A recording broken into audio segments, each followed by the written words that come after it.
മഹാദേവന്റെ അനുഗ്രഹം എല്ലാ ഭക്തരിലും നിറയട്ടെ. ഭക്തരെ, സ്വന്തം കാര്യം ഭദ്രമാക്കാതെ മറ്റുള്ളവരുടെ കാര്യത്തിൽ കൂടുതൽ ആത്മാർത്ഥത കാണിക്കുന്നവരാണ് പിന്നീട് വിഡ്ഢികളായി മാറുന്നത്. യാചിക്കുന്നവൻ്റെ മുന്നിൽ നിങ്ങൾ അഹങ്കരിക്കരുത്. അഹങ്കരിക്കുന്നവൻ്റെ മുന്നിൽ നിങ്ങൾ യാചിക്കുകയും അരുത്. പിന്നിലായിപ്പോയി എന്നു കരുതി നിരാശപ്പെടരുത്. ഏറ്റവും താഴ്ന്ന പടിയിൽ നിന്ന് പോലും മുകളിലേക്ക് മാർഗങ്ങളുണ്ടാകും. ജീവിതത്തിൽ നിങ്ങൾ എവിടെയാണ് നിൽക്കുന്നതെന്നറിയാൻ ചിലപ്പോൾ ചില വീഴ്ചകൾ വേണ്ടിവരും.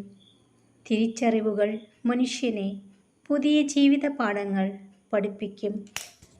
ഭക്തരെ, തുടർച്ചയായി പോസിറ്റീവ് ചിന്തകളിലൂടെ മാത്രം കടന്നു പോകുന്ന ഒരു വ്യക്തിക്ക് മറ്റുള്ളവരെക്കാൾ പെട്ടെന്ന് തന്നെ ശരിയായ തീരുമാനങ്ങൾ എടുക്കാൻ സാധിക്കും. പുറമേ നിന്ന് വിലയിരുത്താൻ എളുപ്പമാണ്, പക്ഷേ ചില വേദനകളുടെ ആഴം അത് അനുഭവിച്ചവർക്ക് മാത്രമേ മനസ്സിലാകൂ.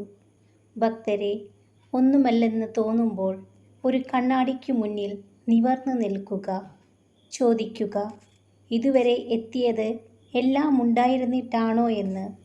സ്വപ്നങ്ങൾ വേണം, ലക്ഷ്യങ്ങൾ വേണം, അടിയുറച്ച വിശ്വാസവും കൂടെയുണ്ടെങ്കിൽ നിങ്ങളാണ് യഥാർത്ഥ പോരാളി. ഭക്തരെ, ജനനം എളുപ്പമാണ്, മരണം അതിലുമേറെ നിസ്സാരമാണ്. പക്ഷേ ഇടയിലുള്ള ജീവിതമാണ് ഏറ്റവും ദുർഘടം. ഭക്തരെ, ഒരിക്കലും കിട്ടില്ലെന്ന് ഉറപ്പിച്ചതുപോലും നമ്മളെ തേടിയെത്തിയേക്കും. തളരാതെ പരിശ്രമം തുടരുക. അധ്വാനത്തിൻ്റെ ഫലം ഇന്നല്ലെങ്കിൽ നാളെ നമ്മളെ തേടി വരും. ഭക്തരെ, നിങ്ങളെ ചതിക്കുന്ന ആരോടും പ്രതികാരം ചെയ്യുന്നതിനെക്കുറിച്ച് ചിന്തിക്കരുത്. അവർ അതിൻ്റെ കർമ്മഫലം അനുഭവിച്ചേ തീരൂ. ഭാഗ്യമുണ്ടെങ്കിൽ അത് നിങ്ങളുടെ കൺമുന്നിൽ വെച്ച് തന്നെ നടക്കും. താങ്ങാൻ കഴിയാത്ത ദുഃഖങ്ങൾ വന്നാൽ നിങ്ങൾ അറിയാതെ മാറിപ്പോകും. ഒന്നുകിൽ എല്ലാവരോടും വെറുപ്പും ദേഷ്യവുമായി മാറും, അല്ലെങ്കിൽ മൗനം കൊണ്ട് സ്വയം കീഴടങ്ങും.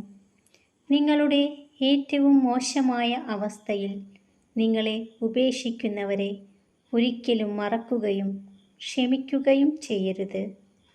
പരാജയമാണ് വിജയത്തിൻ്റെ താക്കോൽ. ഓരോ പരാജയവും നമ്മെ എന്തെങ്കിലും പഠിപ്പിക്കുന്നു.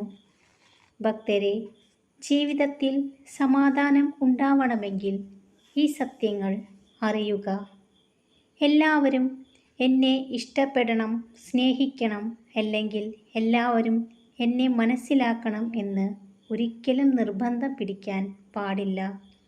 തിരിച്ചൊന്നും പ്രതീക്ഷിക്കാതെ നിങ്ങളുടെ ജോലികൾ, കടമകൾ എന്നിവ ചെയ്യുക. തിരിച്ചു പ്രതീക്ഷിക്കാൻ തുടങ്ങിയാൽ നിങ്ങളുടെ സമാധാനം നഷ്ടപ്പെടും.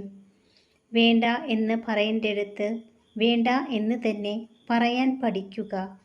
യെസ് എന്ന് പറഞ്ഞിട്ട് സമാധാനം ഇല്ലാതെ ഇരിക്കുന്നതിനേക്കാൾ നല്ലത് നോ പറയുന്നത് തന്നെയാണ്. എല്ലാവരെയും തൃപ്തിപ്പെടുത്തി നിങ്ങൾക്ക് ആർക്കും ജീവിക്കാൻ പറ്റില്ല. മറ്റുള്ളവർ എന്ത് കരുതും എന്ന് വിചാരിച്ച് സ്വന്തം ഇഷ്ടങ്ങളെ ബലി കൊടുക്കാതിരിക്കുക. ഓരോ ചെറിയ ചെറിയ സന്തോഷങ്ങളും ആസ്വദിക്കുക. മറ്റുള്ളവരുടെ പ്രശ്നങ്ങൾ നിങ്ങളുടെ തലയിൽ ഏറ്റി നടക്കാതിരിക്കുക. ഭക്തരെല്ലാം സന്തോഷത്തോടു കൂടിയിരിക്കുക. മഹാദേവന്റെ അനുഗ്രഹം എല്ലാ ഭക്തരിലും നിറയട്ടെ. ഓം നമഃ ശിവായ.